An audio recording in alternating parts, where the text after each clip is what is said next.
শুক্রবার দুপুরে ঢাকা-চট্টগ্রাম মহাসড়কের কুমিল্লার দাউদকান্দি উপজেলায় বাস অটোরিকশা মোটরসাইকেলের সংঘর্ষে অগ্নিদগ্ধ হয়ে শিশুসহ ৪ জন মারা গেছে। মোটরসাইকেল এবং বাসের সংঘর্ষে মোটরসাইকেলের জ্বালানির বাক্স থেকে আগুনের সূত্রপাত হতে পারে বলে জানিয়েছে পুলিশ।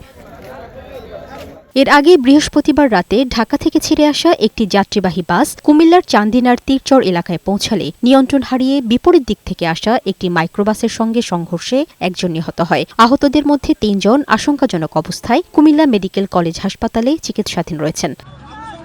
এছাড়া চট্টগ্রামের মিরসরাইয়ে কাঠবোঝাই ট্রাকের পেছনে নিয়ন্ত্রণ হারিয়ে একটি স্লিপার বাস ধাক্কা দেয়। এ সময় বাসটি দুমড়ে মুচড়ে গিয়ে নৌবাহিনীর মার্চেন্ট সদস্যসহ ৩ জন নিহত এবং অন্তত ১০ জন আহত হন।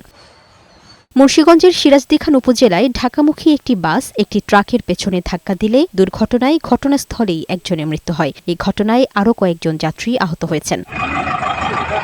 এদিকে চাঁপাইনবাবগঞ্জের ভোলাহাট উপজেলায় মাটি ভর্তি ট্রাক্টরের ধাক্কায় একজন মোটরসাইকেল আরোহী নিহত হয়েছেন। অন্যদিকে বাগেরহাটের মোংলার দিগরাজে রেললাইনের ওপর দিয়ে যাওয়ার সময় ট্রেনের নিচে চাপা পড়ে এক নারীর মৃত্যু হয়েছে।